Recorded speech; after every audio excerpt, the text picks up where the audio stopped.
जय शिव गुरु, हर हर महादेव, जय माँ पार्वती। मैं अर्चना आप सभी के लिए एक बहुत ही सुंदर कथा लेकर के आई हूँ। तो यह शिव कथा आपको बहुत ही पसंद आने वाली है। और यह शिव कथा जो है वो भोलेनाथ की, भगवान शिव की एक बहुत ही प्यारी, बहुत ही गरीब और बहुत ही भगवान शिव की प्यारी भक्त की कथा है। तो भगवान शिव की वह प्यारी सी जो भक्त रहती है उसका नाम चंद्रकला रहता है। और चंद्रकला जो है बहुत ही गरीब रहती है। चंद्रकला जो थी वो अपने माता पिता की एक लौती संतान थी। तो जिस राज्य में चंद्रकला रहती थी उस राज्य का राजा जो था बहुत ही घमंडी था और उसकी राजकुमारी भी जो थी बहुत ही घमंडी थी, जिसके कारण चंद्रकला जिस राज्य में रहती थी और घमंडी राजा के कारण जो है चंद्रकला जिस राज्य में रहती थी वहाँ के सारी प्रजा जो है बहुत ही गरीब थे और सभी जो है वो घमंडी राजा के कर्ज में डूबे हुए थे। तो सभी लोग जब कर्ज में डूबे हुए थे तो चंद्रकला के माता पिता भी जो थे वो कर्ज में डूबे हुए थे। सबका खेत जो भी था, घर जो था, सारा जो है वो राजा के यहाँ गिरवी रखा हुआ था। हर साल जो है राजा सबसे कर्ज वसूलता था, सब पर खूब अत्याचार करता था। और फिर इस प्रकार से जो है चंद्रकला का जीवन गरीबी में कटता है। चंद्रकला जो है अपने गरीब माता पिता के यहाँ जन्म लेती है और फिर वहीं जो है वो बड़ी होती है।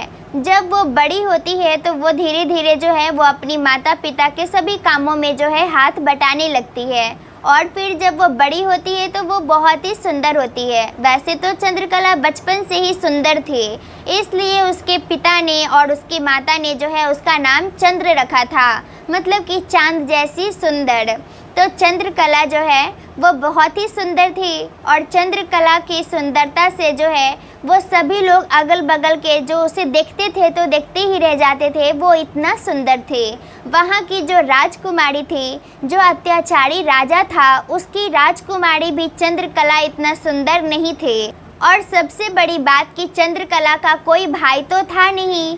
तो चंद्रकला जो है वो बचपन से जब उसे पता चला कि भाई मेरा नहीं है तो उसे बहुत ही बुरा लगता था कि सबका भाई है और मेरा भाई नहीं है। तो फिर चंद्रकला जो है, चंद्रकला के पड़ोस में जो है एक लड़का रहता था। वो चंद्रकला से उम्र में काफ़ी छोटा था, 5 साल का छोटा होगा इस प्रकार का। लेकिन वो हमेशा जो है चंद्रकला के साथ खेलने के लिए आता था और उसे हमेशा दीदी दीदी कह करके जो है उसके घर पे आता, भोजन भी करता। और चंद्रकला भी जो है उस बच्चे को अपना छोटा भाई मानती थी। तो इस प्रकार जो है चंद्रकला का एक भाई भी हो गया। अब चंद्रकला बड़ी हो गई थी। एक दिन क्या होता है कि चंद्रकला जो है अपने भाई के साथ जो है वो एक तालाब पे बैठी हुई थी। चंद्रकला जो है वो बर्तन धो रही थी और उसका जो भाई था, जो कि खून के रिश्ता में जो चंद्रकला का भाई नहीं था, लेकिन चंद्रकला उसे ही अपना भाई मानती थी और वो भी जो है चंद्रकला को ही अपनी बहन मानता था। उसका भी कोई बहन नहीं था, वो भी अपने माता पिता का इकलौता बेटा ही था। तो इस प्रकार जो है दोनों भाई बहन तालाब पे बैठे हुए थे। चंद्रकला जो है वो बर्तन धो रही थी और चंद्रकला का भाई जो है उससे बातें कर रहा था। तो वहीं से जो है एक राजकुमार गुजरता है। उस राजकुमार का नाम शूरवीर रहता है और जैसा नाम वैसा ही उसका कर्म। वह राजकुमार देखने में भी बहुत सुंदर और बहुत ही बुद्धिमान था और जिस राज्य में चंद्रकला रहती थी उसके पड़ोसी राज्य का ही वो राजकुमार था। तो इस प्रकार जब वह राजकुमार जो है वो घोड़ा लेकर के शिकार करने के लिए आया था तो उसी राज्य से जो है चंद्रकला जिस राज्य में रहती थी उसी राज्य से गुजर रहा था। तो उसका नज़र अचानक से जो है चंद्रकला पे पड़ता है। तो फिर वो अपना घोड़ा रोक देता है और चंद्रकला को जो है वो देखने लगता है। चंद्रकला जो है बर्तन धोने में जो है व्यस्त थी और उसका भाई उससे बातें करने में, लेकिन चंद्रकला को लगता है कि उसे कोई देख रहा है। चंद्रकला जो है जब देखती है तो देखती है कि उसके सामने एक राजकुमार है, लेकिन वो राजकुमार जो था, शूरवीर राजकुमार, वो तालाब के उस पार था।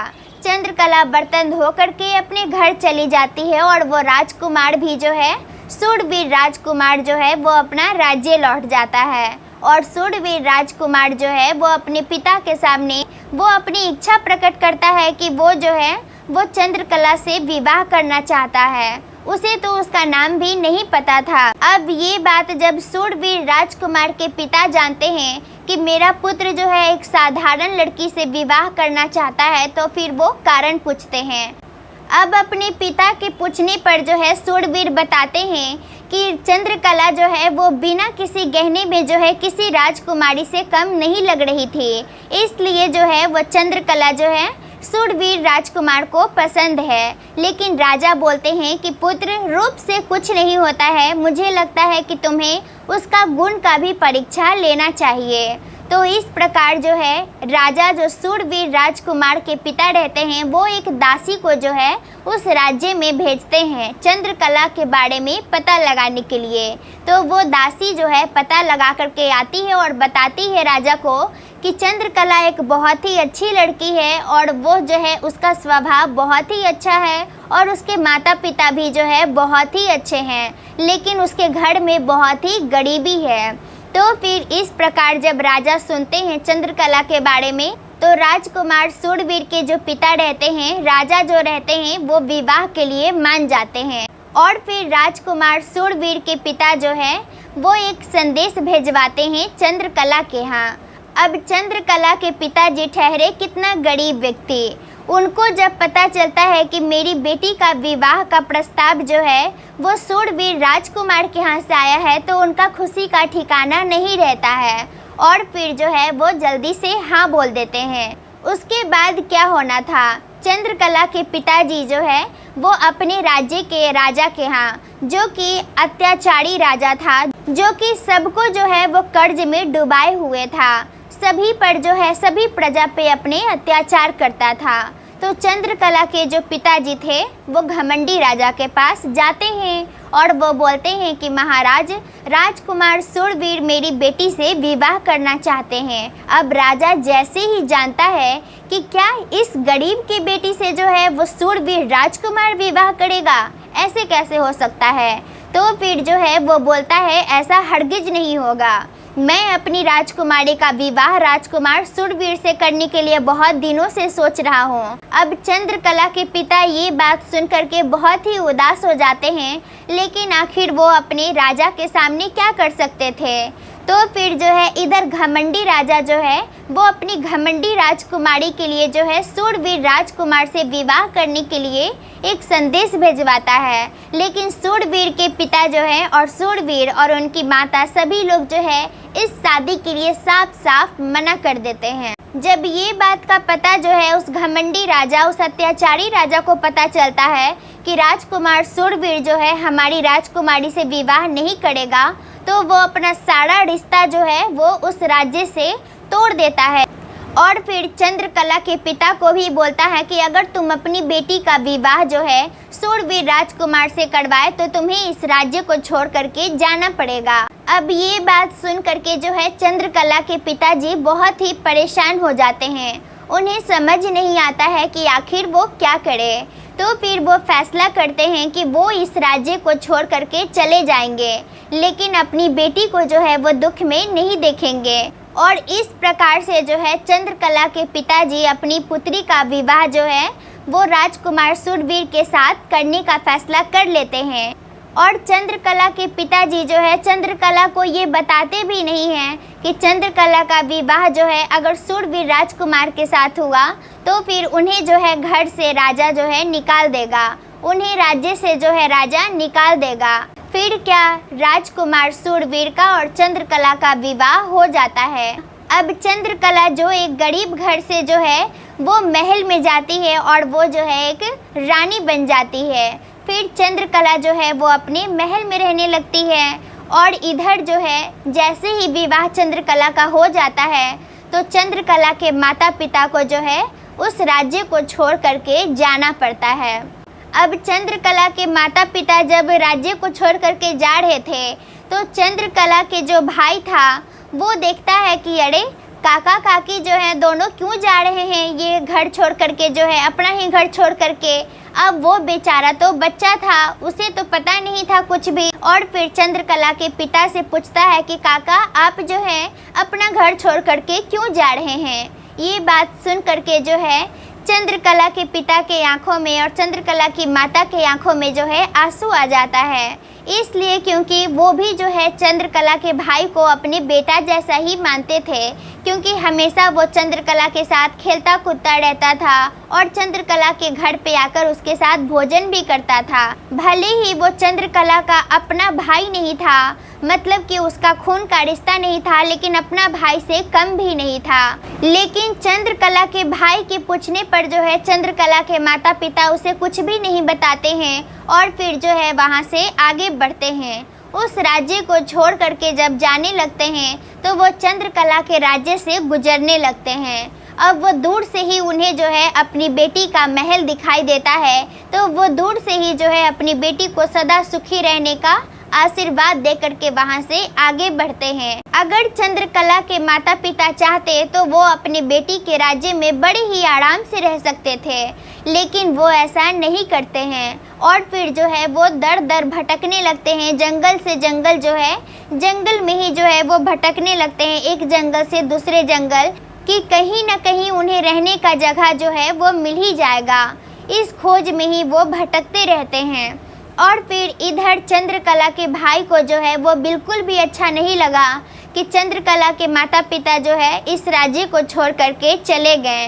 अब चंद्रकला का भाई जो है वो सोचता है कि ये बात जो है दीदी को बताना बहुत ज़रूरी है कि काका काकी जो है वो ये राज्य छोड़ करके, अपना घर छोड़ करके चले गए हैं।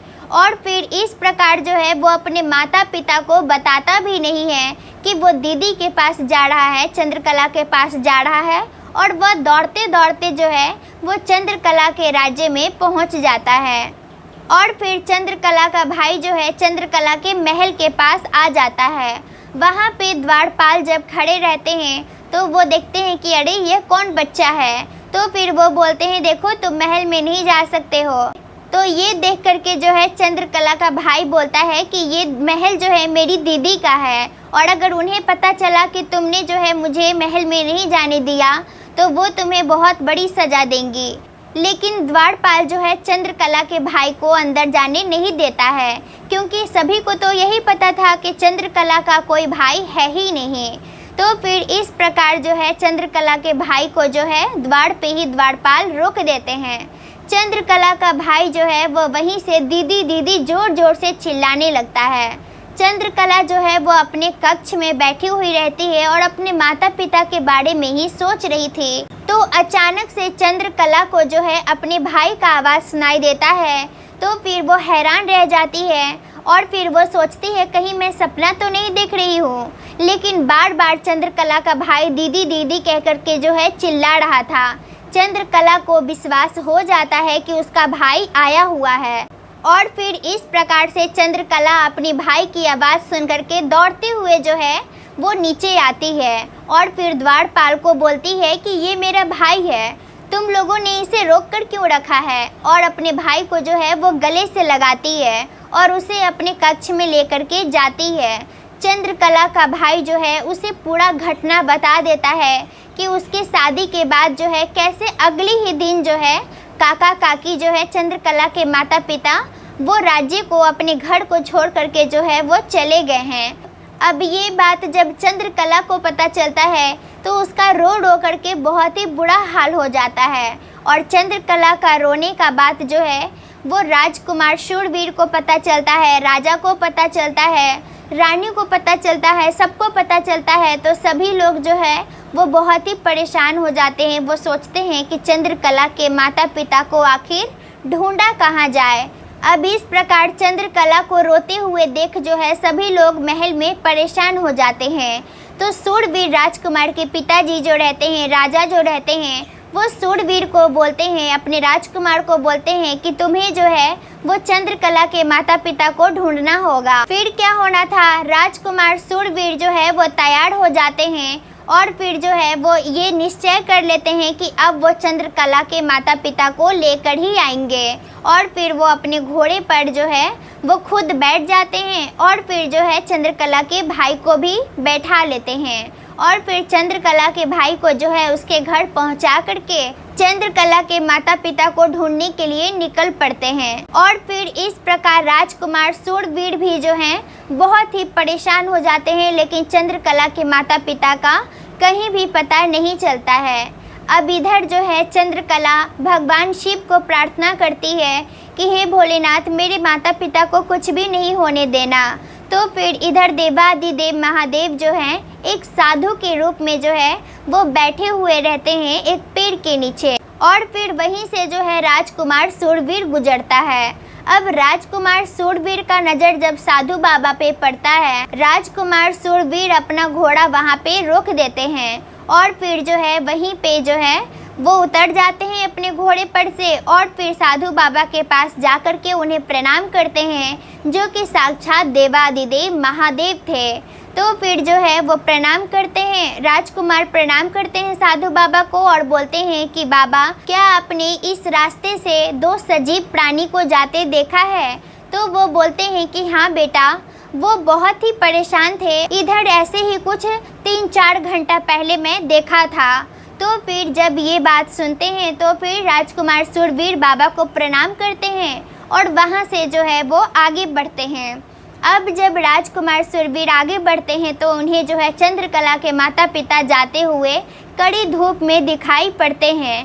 तो वो चंद्रकला के माता पिता से जो है आगे थोड़ा सा बढ़कर जो है अपना घोड़ा रोक देते हैं।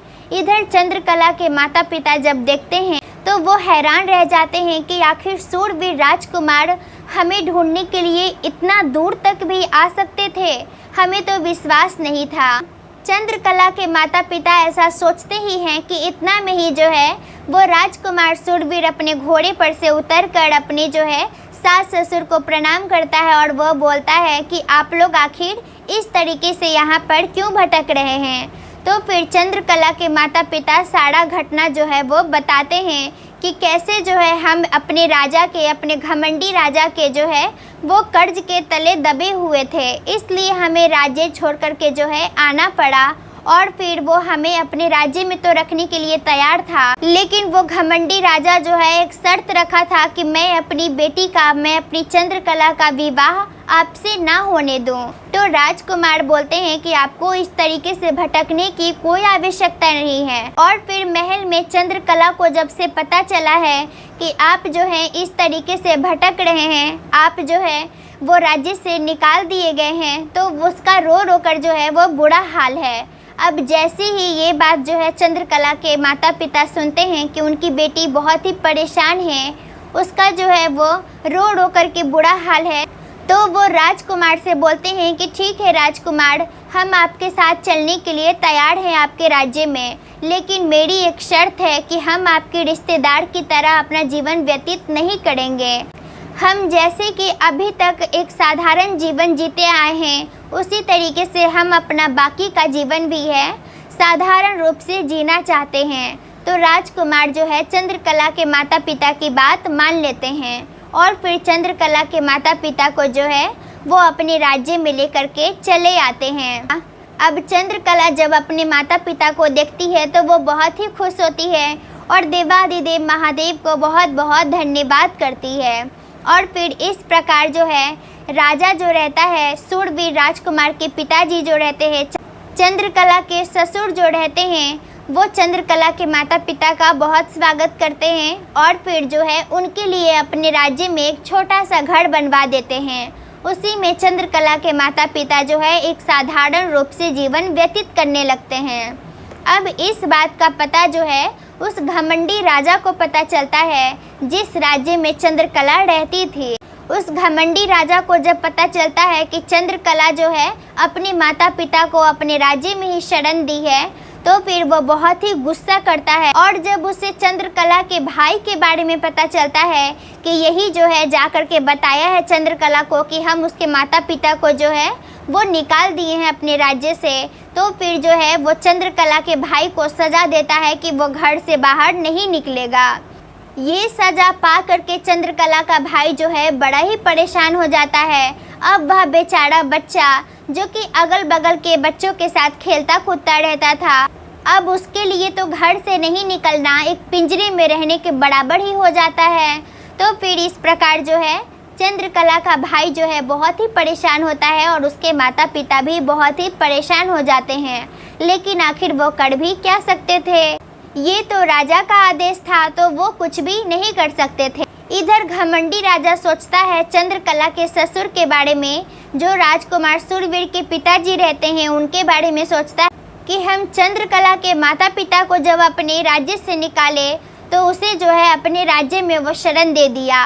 इसका मतलब तो यही है कि हम जिस किसी को भी जो है अपने राज्य से निकालेंगे उसे वो राजा जो है अपने राज्य में शरण जरूर देगा और फिर इस प्रकार से जो है उसके राज्य में ढेर सारी प्रजा हो जाएगा। तो फिर ऐसा सोच करके वह घमंडी राजा ये भी सोचता है कि क्यों ना हम अपने राज्य से उन सभी प्रजा को निकाल दें जिनके ऊपर जो है हमारा कर्ज है। और फिर वो जो है अपने मंत्री को ये बताता है तो उसके मंत्री भी जो है हाँ में हाँ मिला देते हैं। वो सोचते हैं कि इस राजा से कौन मुंह लगाता है और फिर जो है इस प्रकार से जो है सैनिक के द्वारा जो है ऐलान करवा दिया जाता है घमंडी राजा के पूरे राज्य में कि जिस किसी के ऊपर जो है वो राजा का कर्ज है वो ये राज्य छोड़ करके जो है अपने आप चला जाए, नहीं तो उसके साथ जोर ज़बरदस्ती किया जाएगा। अब सभी प्रजा जो है बहुत ही परेशान, वैसे भी उस राज्य में रह करके कोई खुश नहीं था, सब लोग दुखी ही थे, लेकिन फिर भी जो है घर में तो कम से कम रह रहे थे। अब वो राजा जो है उनसे घर भी छीन रहा था, तो सभी प्रजा बहुत ही दुखी होते हैं। सभी प्रजा जो है वो महल में जाते हैं और घमंडी राजा से प्रार्थना करते हैं कि वो ऐसा अत्याचार ना करे, लेकिन वह घमंडी राजा एक भी जो है अपनी प्रजा की बात नहीं सुनता है और सबको जो है वो निकाल देता है। और फिर उसी में से जो है वो चंद्रकला का भाई भी रहता है। अब चंद्रकला का भाई जो है ये जानता है कि हम सभी को जो है हमारे राज्य से, हमारे घर से जो है निकाला जा रहा है, तो फिर वो अपने माता पिता को बोलता है कि माँ, हमें जो है वो दीदी के पास चलना चाहिए। मुझे पूरा विश्वास है कि हम सभी को दीदी अपने राज्य में रहने देगी। अब ये बात चंद्रकला के भाई के माता पिता सुनते हैं तो उनके आंखों में आंसू आ जाता है और फिर इस प्रकार से चंद्रकला का भाई जो है वो सभी को बोलता है कि आप सभी जो है मेरी दीदी के राज्य में चलिए। सभी लोग के पास कोई दूसरा रास्ता भी नहीं रहता है, लेकिन सब लोग सोचते हैं कि आखिर हम चंद्रकला का इतना छोटा राज्य में हम सभी कैसे रहेंगे, लेकिन फिर भी जो है सब लोग सोचते हैं कि चलो ये बोल रहा है तो चलकर देखते हैं। इस प्रकार चंद्रकला का भाई का एक छोटा सा बच्चा का बात सुन करके जो है सभी लोग जो है वो चंद्रकला के राज्य की ओर बढ़ने लगते हैं। अब चंद्रकला के राज्य में जैसे ही चंद्रकला का भाई प्रवेश करता है तो वो दौड़ता हुआ महल की ओर जो है वो जाता है और फिर चंद्रकला के भाई को देख करके इस बार द्वारपाल उसे नहीं रोकते हैं। चंद्रकला का भाई जो है वो महल में चला जाता है और अपनी दीदी को बताता है, चंद्रकला को बताता है कि कैसे जो है उसके राज्य का राजा जो है वो सभी प्रजा को जिसके ऊपर जो है कर्ज था सभी को अपने राज्य से निकाल दिया, अपने घर से निकाल दिया। तो फिर सभी को जो है वो अपने राज्य में आसरा दे। अब अपने भाई की बात सुन करके जो है इधर चंद्रकला बहुत ही परेशान हो जाती है। चंद्रकला भी जो है वो चाहती थी कि सभी को वो अपने राज्य में आसरा दे। इसके लिए जो है चंद्रकला अपने ससुर से बात करती है कि पिताजी, हमें जो है इन सभी प्रजा को अपने राज्य में जगह देना चाहिए। तो फिर जब ये बात चंद्रकला की मुंह से सुनते हैं, जब राजा चंद्रकला के जो ससुर रहते हैं तो वो बोलते हैं कि पुत्री, तुम्हारे विचार से मैं बहुत ही खुश हूँ, मुझे बहुत ही अच्छा लगा कि तुम्हारे विचार इतना नेक हैं, लेकिन तुम ही बताओ कि इतना प्रजा को हम कहाँ रखेंगे, उन्हें आखिर हम कैसे खिलाएंगे, और फिर अगर हम उन्हें अपने राज्य में रहने दिए तो फिर हमारा राज्य जो है बहुत जल्द ही ध्वस्त हो जाएगा। तो चंद्रकला जब ये बात सुनती है अपने ससुर के मुँह से तो फिर वो अपने ससुर को समझाती है, वो राजा को समझाती है कि पिताजी, हमें जो है ऐसा नहीं सोचना चाहिए, क्योंकि कोई भी प्रजा जो है वो अपने राज्य पर जो है कभी भी बोझ नहीं होता है, और फिर उनके पास हाथ पैर हैं, वो खुद से कमा करके खा सकते हैं। और इस प्रकार से चंद्रकला बोलती है कि पिताजी, हमें उन्हें अपने राज्य में जो है आसरा देने से हमारा राज्य ध्वस्त तो नहीं होगा, लेकिन हमारा राज्य जो है वो दिन दुगना और रात चौगना तरक्की करेगा, क्योंकि हमारे राज्य में बहुत सारा खेत ऐसा है जहाँ पे कि कम प्रजा होने के कारण खेती नहीं होता है। तो ये सभी प्रजा को जब हम अपने राज्य में शरण देंगे तो ये सभी लोग जो हैं उन खेत पर, उन सभी जगह पर खेती करके जो है वो अपना भरण पोषण कर पाएंगे और फिर जो है इस तरीके से हमारा राज्य का तरक्की ही होगा। अब जब चंद्रकला के ससुर जब ये बात जो है सुनते हैं तो फिर वो बहुत ही खुश होते हैं कि चंद्रकला जो है इतना समझदार है। और फिर चंद्रकला के ससुर जो है ये फैसला करते हैं, राजा जो है ये फैसला करते हैं कि सभी प्रजा को जो निकाला है वो घमंडी राजा जिस राज्य में चंद्रकला रहती थी, तो फिर जो है वो शरण देने का अपने राज्य में फैसला कर लेते हैं और सभी को जो है अपने राज्य में शरण दे देते हैं। इधर सभी लोग जो है चंद्रकला के राज्य में शरण पा करके खुश हो जाते हैं और सभी लोग बहुत अच्छे से अपना जीवन व्यतीत करने लगते हैं। और जैसे कि चंद्रकला बोलती है वैसे ही देवाधिदेव महादेव की कृपा से जो है चंद्रकला का राज्य का जो है वो दिन दुगना रात चौगना तरक्की होने लगता है।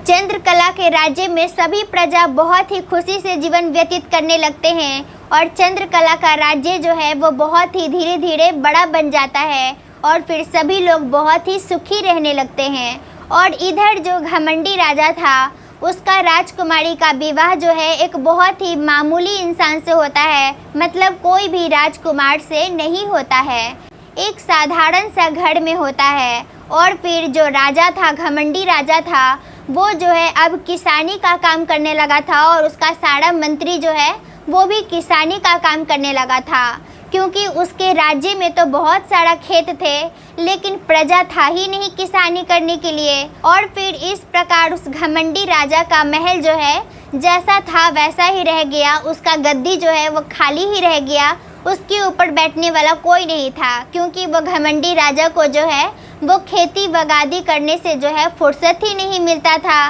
वो हमेशा जो है वो धूप में, कड़ी धूप में जो है एक किसान की तरह जो है वो खेती करता रहता था। इस प्रकार से जो है वो धीरे धीरे गरीब ही होता चला गया। और फिर इधर चंद्रकला का राज्य में जो है देवाधिदेव महादेव की कृपा बरसती रही और फिर इस प्रकार देवाधिदेव महादेव की कृपा से जो है चंद्रकला एक सुखमय जीवन व्यतीत करने लगती है। और चंद्रकला के राज्य में जो भी प्रजा रहते हैं वो सभी भी बहुत ही अच्छे से अपना जीवन व्यतीत करने लगते हैं। तो यही थी हमारी आज की कथा। मैं यही उम्मीद करती हूँ कि यह कथा आपको पसंद आया होगा। तो फिर मिलती हूँ अगली वीडियो में एक नई कथा के साथ। तब तक के लिए नमस्कार और अंत में प्रेम से बोलिए हर हर महादेव, घर घर महादेव।